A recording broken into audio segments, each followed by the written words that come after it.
Boa noite. Não é à toa que o tema veio para mim, né, Alô? Para eu ponderar mais as coisas, né? Nada é por acaso, né, Thalita? Mas então, opa, nós temos este capítulo 87 do Pão Nosso, para o qual rogamos ao Cristo que nos abençoe e nos faça fiéis, consigamos transmitir o que o nosso benfeitor Emmanuel destacou para nós. Ele pega um trecho da segunda carta que Paulo escreve para Timóteo. Timóteo é um filho muito querido de Paulo, né? Filho espiritual. Eu acho que essa segunda epístola dele, eu acho que foi a última escrita por Paulo, não tenho certeza, mas acho que sim. Paulo já estava preso, né? E ele coloca muito sentimento nessa epístola, muito sentimento mesmo.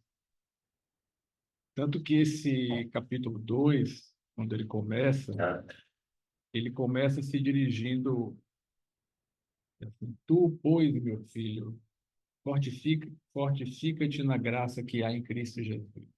Então, ele está ali abrindo o coração, mais aberto possível, eu acho, né?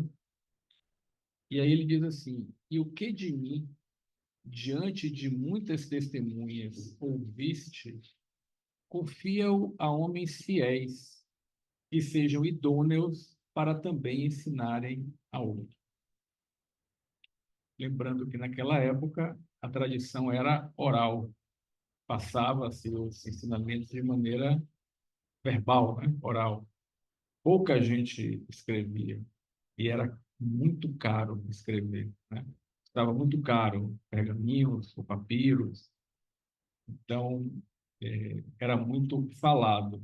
E, e Paulo diz a Timóteo que confie o que ele aprendeu de Paulo a homens fiéis, que guardem fidelidade, que sejam idôneos. Por quê? Para que também possam ensinar para outros. E aí nos escreve Emmanuel que os discípulos do Evangelho, no espiritismo cristão, muitas vezes evidenciam insofreável entusiasmo, ansiosos de estender a fé renovada, contagiosa e ardente. No entanto, semelhante movimentação mental exige grande cuidado, não só porque assombro e admiração não significam elevação interior, como também porque é indispensável conhecer a qualidade do terreno espiritual a que se vai transmitir o poder do conhecimento.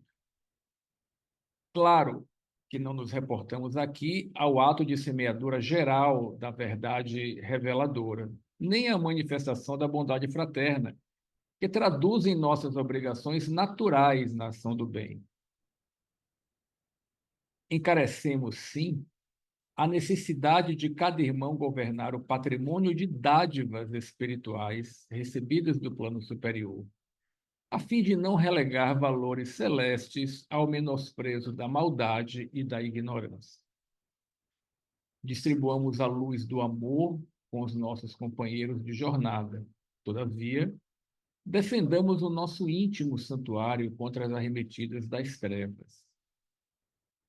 Lembremos-nos de que o próprio mestre reservava lições diferentes para as massas populares e para a pequena comunidade dos aprendizes. Não se fez acompanhar por todos os discípulos na transfiguração do Tabor, na última ceia, ou melhor, não se fez acompanhar por todos os discípulos na transfiguração do Tabor. E na última ceia, aguarda a ausência de Judas para comentar as angústias que sobreviriam. É necessário atentarmos para essas atitudes do Cristo, compreendendo que nem tudo está destinado a todos.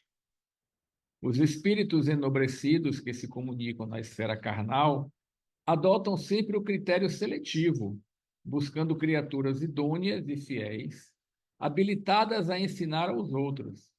Se eles, que já podem identificar os problemas com a visão iluminada, agem com prudência nesse sentido, como não deverá vigiar o discípulo que apenas dispõe dos olhos corporais? Trabalhemos em benefício de todos, estendamos os laços fraternais, compreendendo, porém, que cada criatura tem o seu degrau na infinita escala da vida.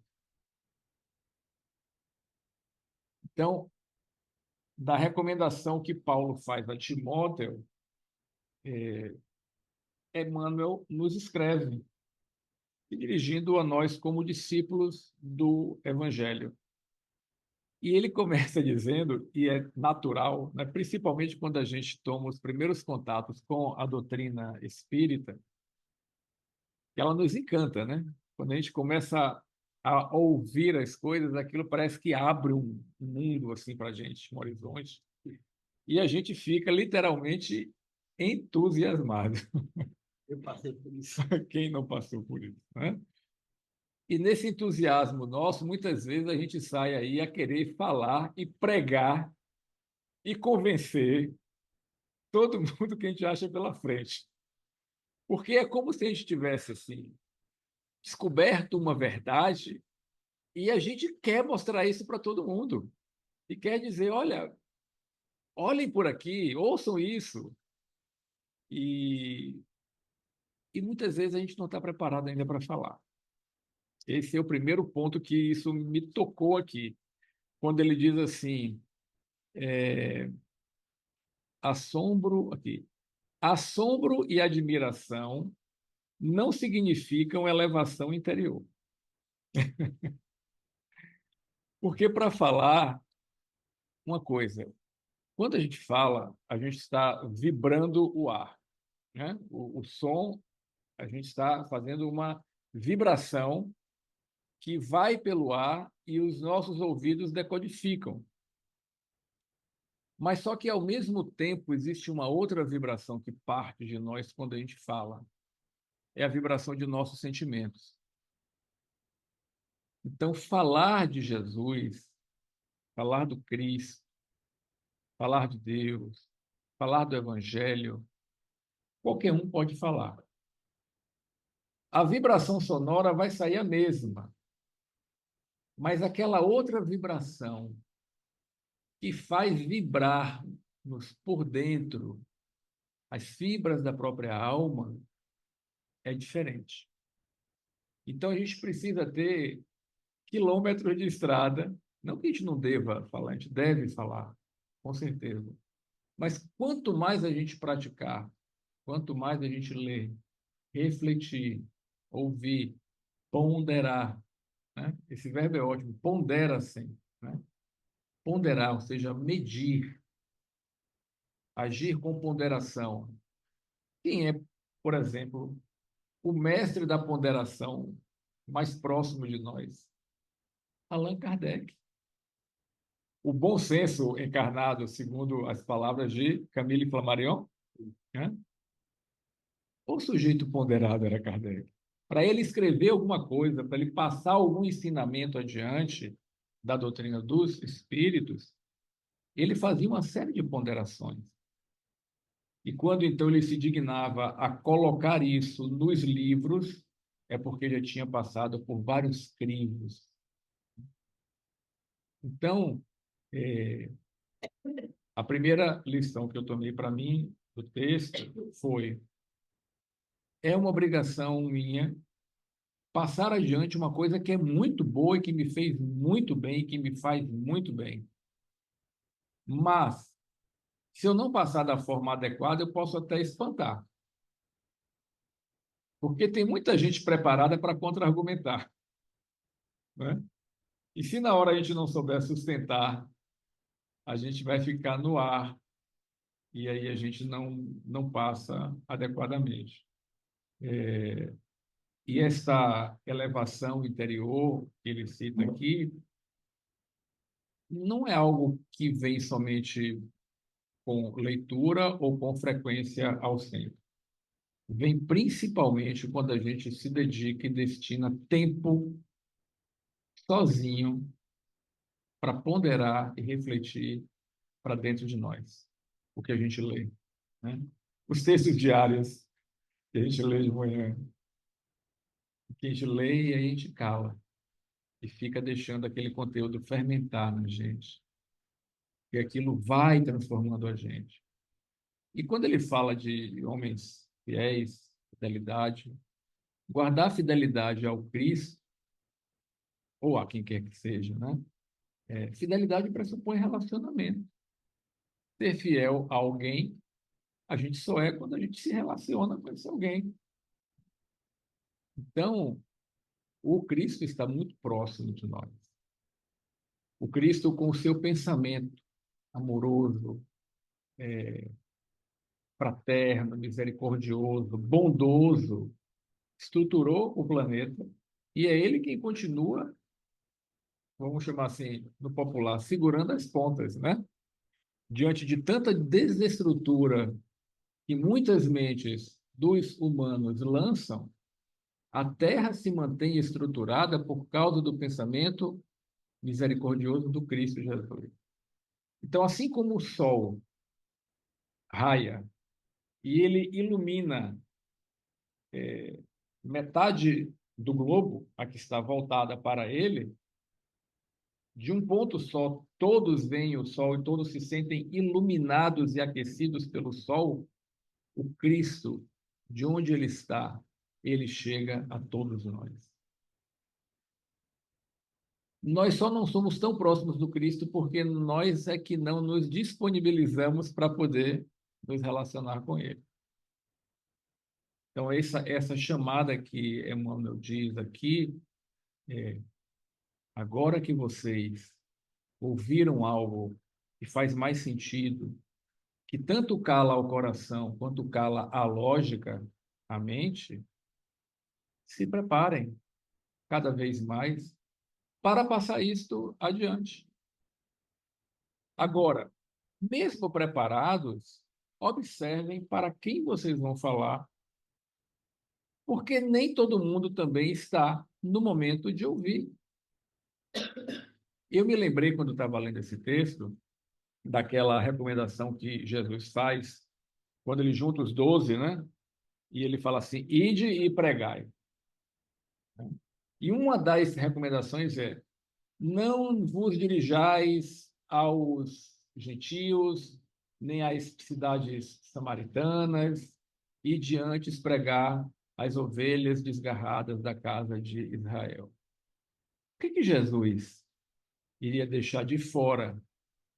Iria privilegiar somente o povo judeu? Não faz tanto sentido, né? Jesus ama todos igualmente. Lembremos da conversa dele com a mulher samaritana, é muito profunda, né? O próprio exemplo que ele dá do homem de bem, ele fala que um samaritano que ajudou, o bom samaritano. Mas por que ele fala isso para os discípulos? Ele, Jesus, já tinha condições, estofo espiritual necessário e suficiente para se dirigir a quem quer que fosse. Ele ia graduar a lição, o falar, de acordo com o que cada um pudesse absorver. Mas os discípulos ali, aqueles 12, estavam começando na estrada. Como é que eles já iriam se dirigir para um povo gentil, por exemplo, que nem a ideia de uma unidade divina tinham? Era como se quisesse dizer assim: ó, vai ensinar cálculo diferencial para a turma do primário.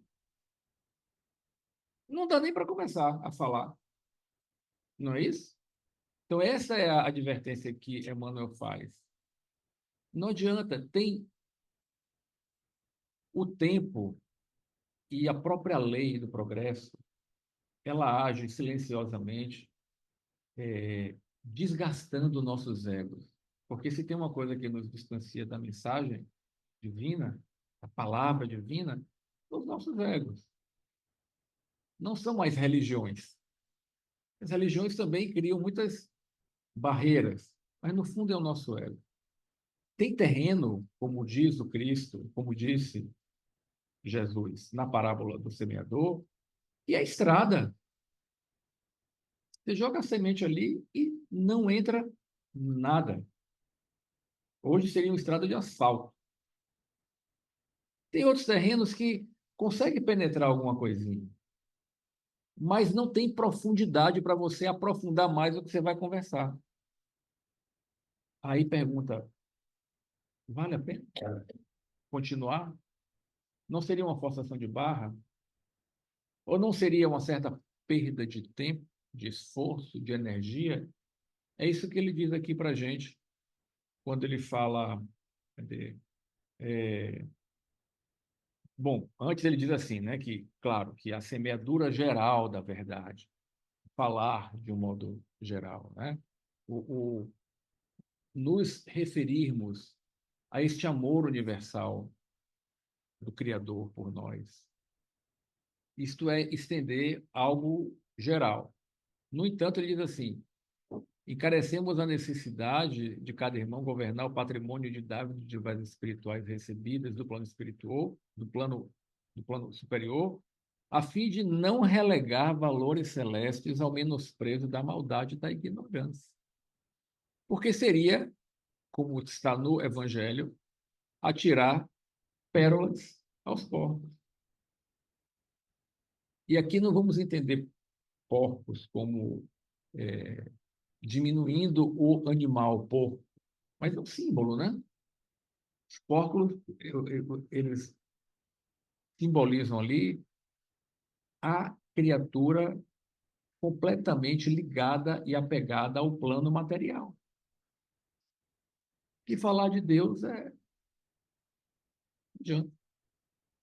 Ela está tão arraigada a essa ideia de que não existe, de que ele é que manda na vida dele, que as coisas têm que ser feitas aqui mesmo, não tem nada superior, não tem ninguém governando, não, é balela, né? Como é que você vai falar sobre reencarnação, por exemplo? Não dá.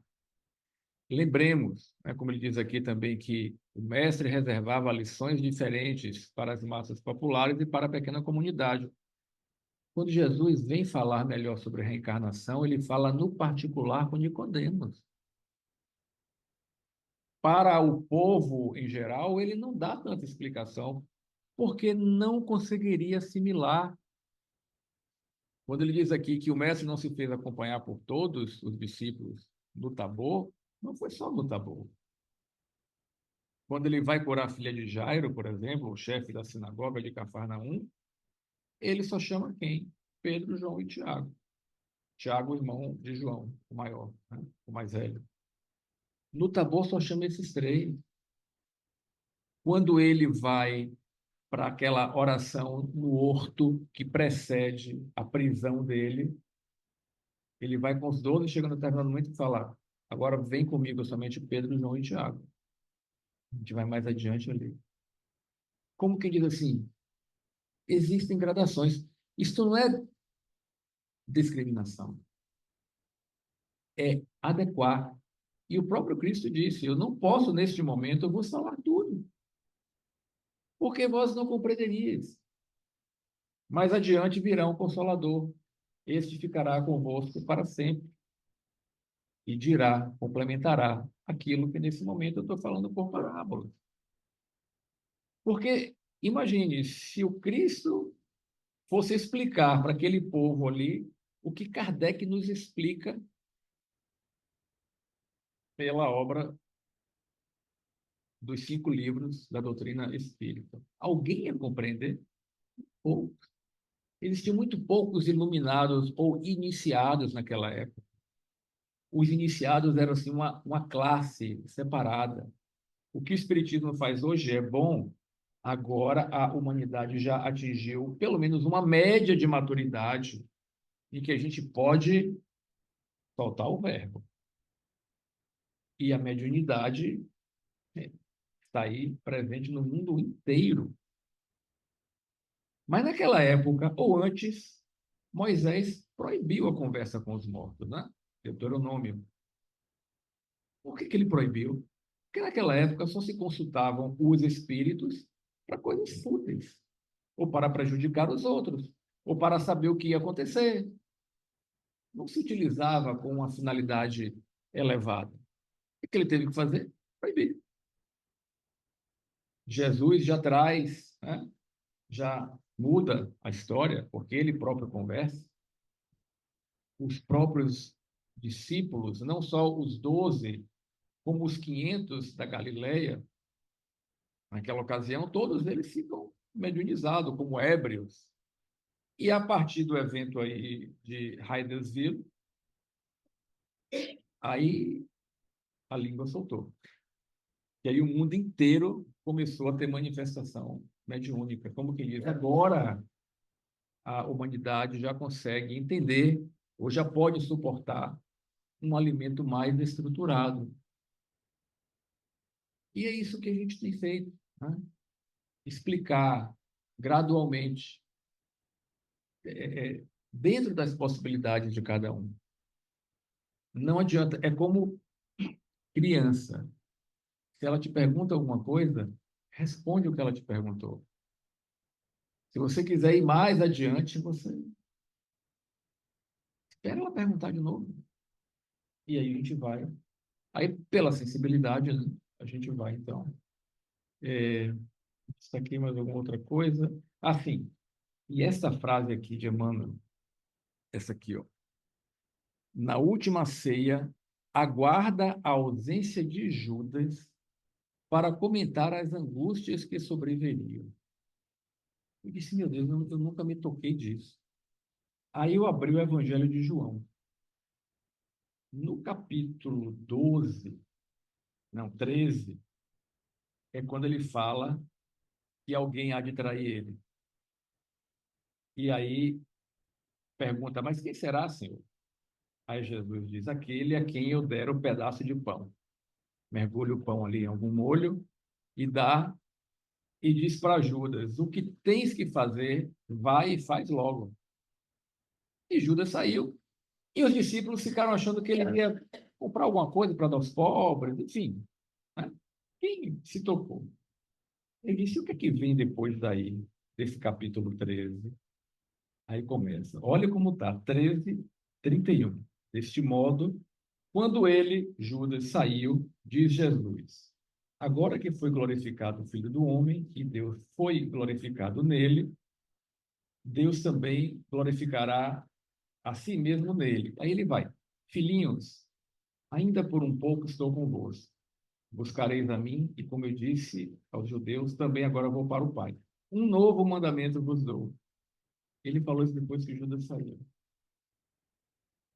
Porque se Judas já teve um drama de consciência do que ele fez, imagina se ele tivesse ouvido isso. Que vos ameis, como também que vos amei uns aos outros, como eu vos amei. Aí ele fala que Pedro vai negar ele. Aí ele fala que não se perturbe o vosso coração.